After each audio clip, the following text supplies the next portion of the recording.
इसकी व्याख्या करने की कोई जरूरत नहीं है, क्योंकि इंसान नहीं उसका काम और उस काम का परिणाम बोलता है।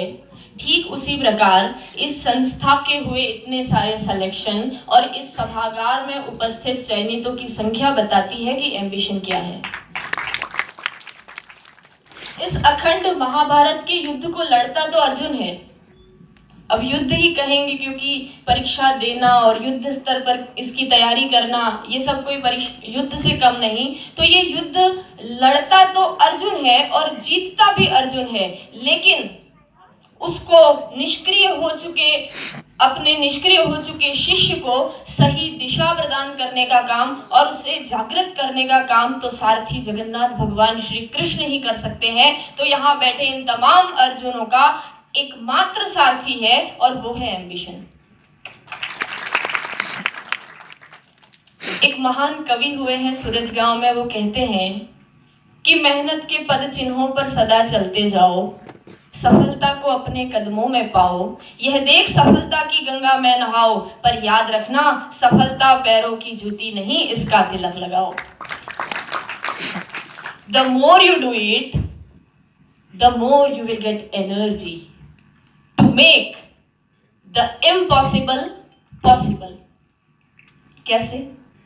रामायण में एक प्रसंग आता है कि छुअत सिला भई नारी सुहाई, पाहन तेन काट कठिनाई।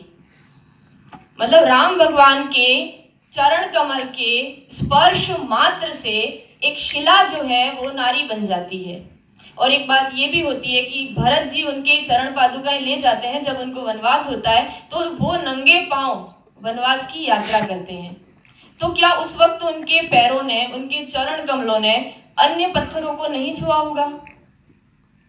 छुआ होगा, अनगिनत पत्थरों को छुआ होगा, लेकिन एकमात्र वो एक ही पत्थर क्यों नारी बना? तो इसका उत्तर ये है कि उसकी तो समदृष्टि थी, लेकिन उस पत्थर में भी कुबत होनी चाहिए शिला से नारी बनने की। तो आप सभी के अंदर बैठी हुई उस कुबत को प्रणाम करते हुए अंत में बस ये 4 पंक्तियां कहकर अपना स्थान ग्रहण करती हूँ कि नहीं मालूम ये मुझको कि मेरी जद कहाँ तक है। जद मतलब सीमा, दायरा।